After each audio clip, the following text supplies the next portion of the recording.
జమ్మూ కాశ్మీర్లోని పహల్గంలో జరిగిన ఉగ్రవాదుల కాల్పులో మృతి చెందిన విశాఖవాసి చంద్రమౌళి భౌతిక కాయం విశాఖకు చేరుకోవడంతో విశాఖ ఎయిర్పోర్ట్లో సీఎం చంద్రబాబు నాయుడు ఘన నివాళిని అర్పించారు.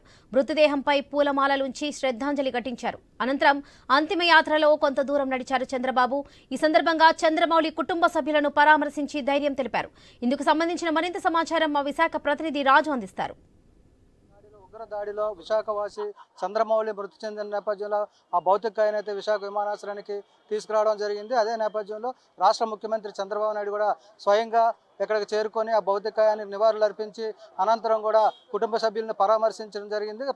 ఒక దేశ సమగ్రతను చాటుతూ దేశానికి జరిగినటువంటి ఆపదలో ఉండేటప్పుడు అందరూ కూడా ఐక్యత ఉండాలని చెప్పి కూడా తెలియజేస్తూ ఈ నేపథ్యంలోనే ఒక రాష్ట్ర ముఖ్యమంత్రి కూడా విశాఖపట్నం రావడం జరిగింది. చంద్రమౌళి మృతదేహానికి నివాళులు అర్పించిన తర్వాత మీడియా కూడా మాట్లాడి ఆ దేశానికి ఎలాంటి పరిస్థితుల్లో మన అవసరం ఉంది, అదేవిధంగా రాబోయే రోజుల్లో విపత్కర పరిస్థితులు ఎదుర్కోవడానికి ప్రతి ఒక్కరూ సన్నద్ధంగా ఉండాలంటూ కూడా ఒక సూచన అయితే చేయడం జరిగింది. ముఖ్యంగా చూసుకుంటే ఏదైతే 8:30 గంటలకు విశాఖపట్నం చేరుకున్నటువంటి చంద్రబాబు నాయుడు అప్పుడే వచ్చినటువంటి చంద్రమౌళి మృతదేహానికి అయితే నివాళులు అర్పించారు. చంద్రబాబు నాయుడుతో పాటు కేంద్ర పౌర విమానయాన శాఖ మంత్రి రామ్మోహన్ నాయుడు, విశాఖ ఎంపీతో పాటు స్థానిక ఎమ్మెల్యేలు కూడా ఒక్కసారిగా అక్కడికి చేరుకొని నివాళులు అర్పించి అనంతరం కూడా కుటుంబ సభ్యులు అయితే పరామర్శించడం జరిగింది. అక్కడి నుంచి కూడా కొవ్వొత్తుల ర్యాలీ నిర్వహిస్తూ మృతదేహం వెనకత్ర కూడా కొంతవరకు అయితే చంద్రబాబు నాయుడు నడడం జరిగింది.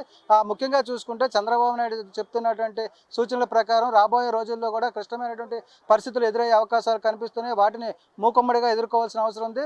ప్రజలే పోలీసింగ్ చేయాల్సిన పరిస్థితులు కూడా రావచ్చు. ఇంటెలిజెన్స్ పటిష్టం చేస్తాం. అదేవిధంగా మీ చుట్టుపక్కల ఉన్నటువంటి ప్రాంతాలు ఏవైతే ఉన్నాయో అక్కడికి వచ్చినటువంటి కొత్త వ్యక్తుల్ని గుర్తించడం, అనుమానాస్పదంగా ఉన్నటువంటి వాళ్ళని గుర్తించడంతో పాటు వాళ్ళ యొక్క సమాచారాన్ని కూడా పోలీసులకి ఇంటెలిజెన్స్కి ఇస్తే ఇలాంటి ఉగ్రదాడులు అరికట్టే అవకాశం ఉందని చెప్తున్నారు. మరోవైపు కాశ్మీర్లో ఇప్పుడిప్పుడే ప్రజాస్వామ్యం నెలకొంటున్న నేపథ్యంలో కుట్రపూరితమైన చర్యల్లో భాగంగానే ఈ ఉగ్రదాడి జరిగిందని ఒక పక్కా ప్లాన్ ప్రకారంతో జరిగినట్టుగా కూడా అనుమానాలు వ్యక్తం అవుతున్నాయని చెప్పి కూడా స్వయంగా రాష్ట్ర ముఖ్యమంత్రి అభిప్రాయం వ్యక్తం చేయడం జరిగింది. ఎలాంటి విపత్కర పరిస్థితులు ఆపదలు వచ్చేటప్పుడు అందరూ కూడా ఐక్యంగా ఉండాలి, ఎలాంటి ఆందోళనకి గురి కావద్దంటూ కూడా ఆయన అయితే ఒక స్థైర్యాన్ని అయితే ఇవ్వడం జరిగింది.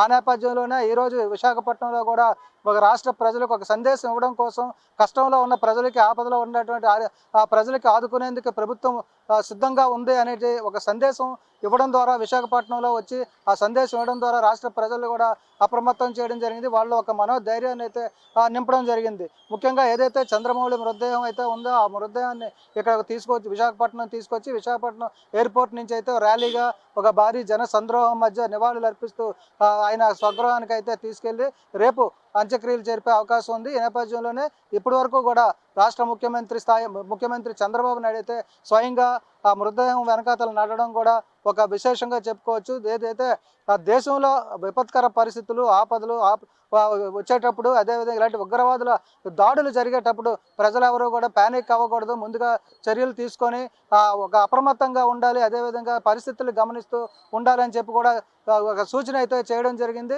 రాబోయే రోజుల్లో కూడా అదేవిధంగా రాష్ట్రంలో ఉన్నటువంటి అతి పొడవైనటువంటి తీర ప్రాంతాన్ని అంతా కూడా ఇక గస్తీగా ముమ్మరం చేస్తామని చెప్పి ఒక సూచన కూడా చేయడం జరిగింది. ఎవరైనా ముష్కరులు కానీ మిలిటెంట్లు కానీ ఉగ్ర దాడులు చేసి భయపెట్టాలని చూస్తే వాళ్ళకి సరైన సమాధానం చెప్తామంటూ కూడా చంద్రబాబు నాయుడు ఒక హెచ్చరిక అయితే జారీ చేసిన పరిస్థితి విశాఖపట్నంలో కనిపించింది.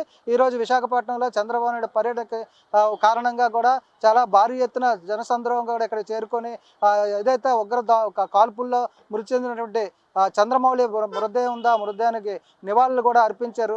ఇది ఒక బాధాకరమైన సంఘటనగా కూడా చంద్రబాబు నాయుడు అయితే అభివర్ణించడం జరిగింది. దీన్ని తీవ్రంగా ఖండిస్తున్నామని ఎన్డీఏ కూటమి భాగస్వామి పార్టీగా టీడీపీ కూడా రాబోయే రోజుల్లో ఉగ్రవాదుల దాడికి అవసరమైనటువంటి సూచనలు, సలహాలు కూడా ఇస్తూ పటిష్టమైనటువంటి భారతదేశాన్ని సమిష్టిగా ఉంచే విధంగా కూడా కృషి చేస్తామంటూ చంద్రబాబు నాయుడు అయితే చెప్పడం జరిగింది. ఇది ఇక్కడ ఉన్నటువంటి పరిస్థితి. వీడియో జర్నలిస్టు స్వామితో రాజు, ఐ న్యూస్, విశాఖ ఎయిర్పోర్ట్ నుంచి.